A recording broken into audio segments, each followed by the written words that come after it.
Best health packages up to 80% discount. Tirumala Diagnostics. నమస్తే, welcome to Suman TV. నేను మీ యామ్ని. ప్రస్తుతం మనతో ఉన్నారు ప్రముఖ ఆధ్యాత్మికవేత్త, ఎనర్జీ వాస్తు నిపుణురాలు, శ్రీ విద్య ఉపాసకురాలు శిష్ల జయప్రద గారు ఉన్నారు. వారితో మాట్లాడదాం. నమస్తే అమ్మ. నమస్తే అమ్మ. శ్రీమాత్రే నమః. అమ్మ, మరి ఇందాక భోగి గురించి తెలుసుకుని ఇందాక వీడియోలో, అలానే ఇప్పుడు సంక్రాంతి, అసలు సంక్రాంతికి సంబంధించి ఎలాంటి నియమాలు అంటూ ఉన్నాయా? అసలు ఆ రోజు ఏ విధంగా చేస్తే మంచిదమ్మా? సంక్రాంతి పండుగ అంటే చాలా పవిత్రమైన పండుగ అన్న.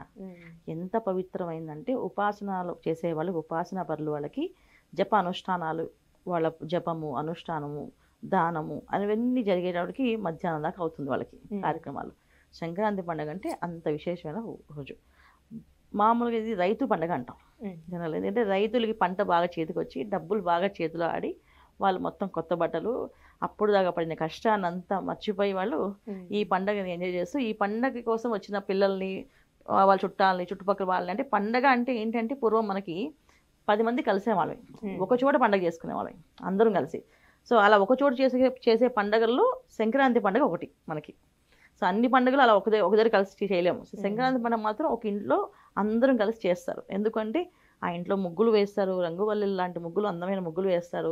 చక్కగా హరిదాసులు కీర్తనలు వినాలని, తర్వాత చక్కగా మనకి ఆ రోజు చాలా మందికి దాన ధర్మాలు చేయడానికి ఇవన్నీ అవకాశం ఉంటుంది కనుక అందరం కలిసి ఒక చోట చేద్దామని చెప్పేసి సో ప్లాన్ చేసుకునే పండుగలు సంక్రాంతి పండుగ.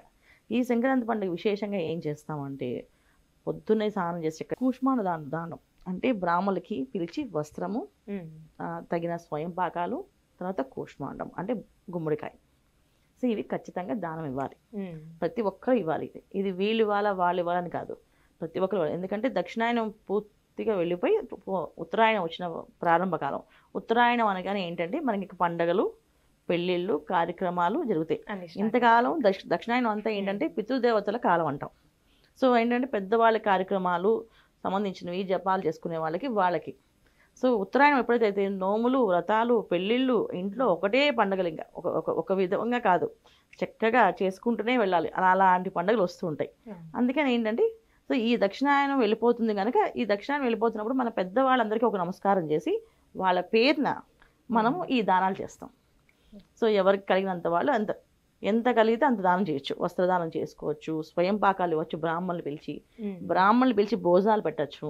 చక్కగా మనం చేసే శక్తి మనకు ఉంటే, ఆర్థికంగా మనం గట్టిగా స్థిరపడి ఉన్నవాళ్ళం అయితే చక్కగా అందరినీ బ్రాహ్మణులు పిలిచి సంతర్పణ అంటే అనసంతర్పణ చేయడము, వస్త్రాలు సమర్పించడము, స్వయం పాకాలు ఇవ్వడం వాళ్ళకి, తర్వాత దక్షిణ తాంబూలాలు ఇచ్చి వాళ్ళని సత్కరించడము, వాళ్ళ ఆశీర్వాదాలు తీసుకోవడం. ఇది సంక్రాంతి పండుగ. సో అందరూ కొత్త బట్టలు వేసుకోవాలి.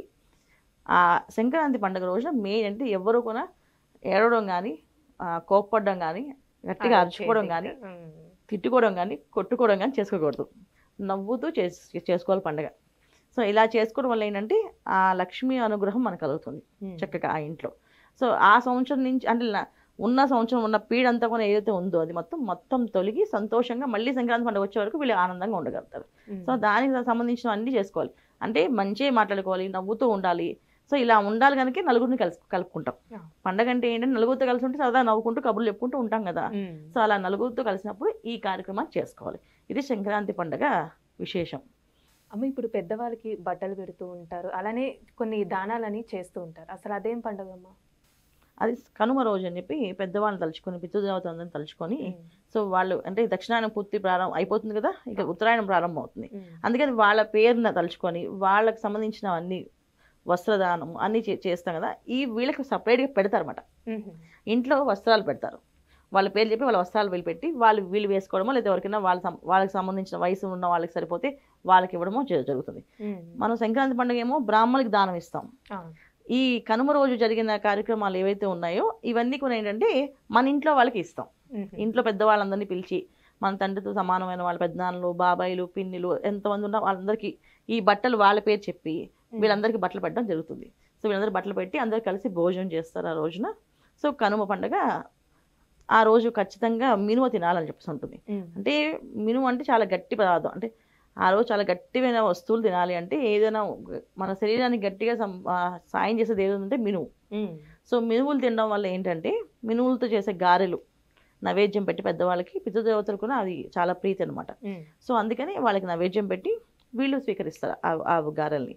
దానివల్ల ఏంటంటే ఈ కనుమ పండుగ సమాప్తం అవుతుంది. సో అందుకే కనుమ, సంక్రాంతి, భోగి అంటే ఈ 3 ఒకే రోజు ఒక ఇంట్లో చేసుకుంటాం అందరు కలిసి. కనుమ రోజున ఎక్కడికి బయటికి వెళ్ళే అవకాశం ఉండదు, ప్రయాణాలు చేయకూడదు. కనుమ రోజు కాకైనా ప్రయాణం చేయదని చెప్పి ఒక సామెత మనం చేయొద్దని అంటారు. ఎందుకు అంటే ఆ రోజు మొత్తము ఆ సమస్త లోకాల్లోని మన పితృదేవతలు ఎవరైతే ఉన్నారో వాళ్ళందరూ ప్రయాణానికి వెళ్ళిపోతారు. సో ఇప్పటిదాకా వాళ్ళు మన ఆశీర్దిస్తూ మన చుట్టూ ఉన్నప్పటికీ వాళ్ళ లోకానికి వెళ్ళే అవకాశం ఉంటుంది. వెళ్ళే అవకాశం కనుక ఖచ్చితంగా సో ఎవరు ప్రయాణం చేయకుండా ఇంట్లో ఉండి వాళ్ళ కోసం ప్రార్థన చేస్తారు. అంటే ఇప్పుడు మన ఇంటికి ఎవరైనా వచ్చారనుకో, మనం వాళ్ళతో స్పెండ్ చేయకుండా వేరే వాళ్ళతో స్పెండ్ చేసాం అనుకోండి, అప్పుడు వాళ్ళకి అనిపిస్తుంది కదా, బాధపడుతుందా. సో ఒక్క రోజైనా మన పితృదేవతలు తలుచుకోవాలి. అంటే మన దేవతలు అంటే మన వాళ్ళ పితృదేవతలు అంటే ఎవరంటే మన తాతలు, ముత్తాతలు, జనరేషన్ అంతా. సో వాళ్ళ పేర్లు చెప్పి వాళ్ళని తలుచుకుంటూ కాస్త ఆ స్మరణ వాళ్ళ గురించి ఆలోచిస్తూ వాళ్ళతో గడిపిన జ్ఞాపకాలను తలుచుకుంటూ ఆ రోజంతా వాళ్ళ కోసం ఒక రోజు మనం ఇవ్వాలి. అలా ఇస్తే వాళ్ళ అనుగ్రహం మనకి, వాళ్ళు అబ్బా మమ్మల్ని మేము ఇలా వెళ్ళిపోయినా మమ్మల్ని గుర్తుపెట్టుకున్నాడు అనే ఫీలింగ్ వాళ్ళకి కలుగుతుంది. సో కలిగినప్పుడు వాళ్ళు ఖచ్చితంగా వీళ్ళకి ఆశీర్దిస్తారు. ఎప్పుడైతే వీళ్ళకి ఇలా ఆశీర్వాదాలు దొరుకుతాయో, ఎప్పుడైతే పితృదేవత ఒక అనుగ్రహం మనకు ఉంటుందో, సో అప్పుడు ఇంట్లో సత్సంతానం అంటే మంచి పిల్లలు, సంస్కారవంతమైన పిల్లలు పుట్టడం కానీ, సకాలంలో వివాహాలు అవ్వడం కానీ, అయిన వివాహాలు చక్కగా నిలబడడం కానీ ఇవన్నీ జరుగుతాయి.